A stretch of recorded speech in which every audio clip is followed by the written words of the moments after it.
Hi friends, இது Sunday எடுத்த vlog.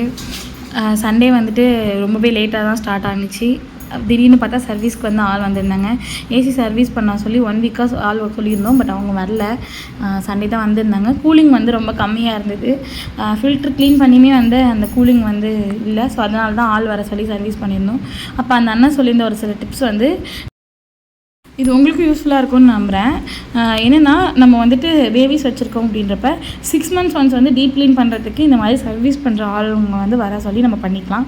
அதே மாதிரி பேபிஸ் இருக்கும்போது ரூம் டெம்பரேச்சர் வந்து 27 மெயின்டைன் பண்ணுறது நல்லது. இல்லை ரொம்ப உங்களுக்கு இதாக இருந்ததுன்னா பாப்பாவை வெளியில் வச்சுட்டு ரூமை வந்து ஓரளவு கூல் பண்ணிவிட்டு அதுக்கப்புறம் 27 மெயின்டைன் பண்ணுற மாதிரி வந்து வச்சுக்க சொல்கிறாங்க. இல்லைனா குழந்தைங்களுக்கு வந்து ஸ்கின் இன்ஃபெக்ஷன் வரும். இந்த மாதிரி டஸ்ட் இருந்தாலுமே வந்துட்டு அவங்களுக்கு சைனஸ் ப்ராப்ளம் வரதுக்கும் வாய்ப்பு இருக்குது அப்படின்னு சொல்கிறாங்க. ஃபில்டர் வந்து நாங்கள் மந்த்லி வந்துட்டு 2 times வந்து ஹஸ்பண்டே வந்து வீட்டில் க்ளீன் பண்ணுவாங்க. பட் டீப் க்ளீன் வந்து இன்றைக்கி தான் நாங்கள் வந்து பண்ணியிருந்தோம்.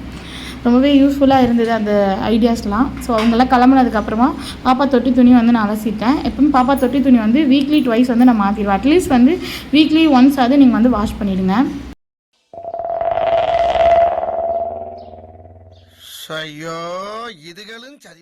பாப்பாவை குளிக்க வச்சுட்டு நானும் ஃப்ரெஷ்அப் ஆகிட்டு கிச்சனுக்கு வரவே 2 o'clock கிட்ட ஆயிடுச்சு. தலைவர் சொன்ன மாதிரி கேஸும் காலி. அதுக்கப்புறம் நல்லா நானும் குளிக்கலாம் பார்த்தேன். ஒன்றும் வேலைக்கு ஆகலை. அதுக்கப்புறம் ப்ரெஷர் குக்கர்லேயே வந்துட்டு இண்டக்ஷனில் வச்சு தக்காளி சாதம் பண்ணிவிட்டு அப்புறம் சாமிக்கு கொஞ்சம் அரளிப்பூ இருந்தது கட்டிட்டேன்னா அன்றைக்கி பஞ்சமி இருந்ததுனால சாமி கும்பிட்றதுக்கு பூ கட்டிட்டு அப்படியே என்னோட பால்கனியில் வந்து கொஞ்சம் நேரம் நின்று எனக்கு கொஞ்சம் மீ டைம் ரொம்ப வந்து ப்ரெஷர் ஃப்ரஸ்ட்ரேஷன் இந்த டைமில் இருக்கும் இல்லையா. ஸோ அப்போ வந்து நான் கொஞ்சம் நேரம் அப்படியே ரிலாக்ஸாக வெளியில் போய் நின்றுட்டு அப்படியே சுற்றி கொஞ்சம் நேரம் வேடிக்கை பார்த்துட்டு அப்புறமா வந்துடுவேன். அப்போ எனக்கு கொஞ்சம் ஃப்ரீயான மாதிரி இருக்கும்.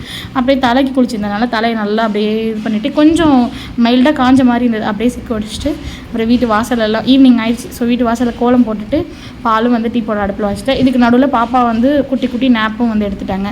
சுண்டல் அடுத்தது வைக்கணுங்கிறதுக்காக ப்ரெஷர் குக்கரில் ரெடி பண்ணி வச்சுருக்கேன்.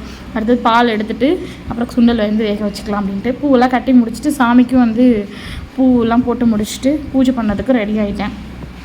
பஞ்சமி, தேய்பிறை பஞ்சமி, வளர்பிறை பஞ்சமி பற்றிலாம் நான் ஆல்ரெடி வீடியோ போட்டிருக்கேன். அது வேணும்னாலும் டிஸ்கிரிப்ஷனில் கொடுக்குறேன், செக் பண்ணி பாருங்கள். அப்படியே பீஸ்ஃபுல்லாக விளக்கெல்லாம் ஏற்றிட்டு சாமி கும்பிட்டுட்டு அப்படியே பாப்பா கூட கொஞ்சம் நேரம் விளையாண்டுட்டு அடுத்த வேலைக்கு ஸ்டார்ட் பண்ண ஆரம்பிச்சாச்சு. இட்லிக்கு மாவு ஊற வச்சுருந்தேன். ஸோ அதை அப்படியே இறக்கி போயிட்டேன். அவ்வளோதான், இதோட இந்த vlog முடியுது. இந்த மாதிரி உங்களுக்கு எல்லாமே ஒரே நாளாக ஆப்பாக வந்து அமைஞ்சிருக்கா அப்படிங்கிறத மறக்காமல் கீழே கமெண்ட்டில் சொல்லுங்கள். அடுத்த வீடியோவில் பார்க்கலாம்.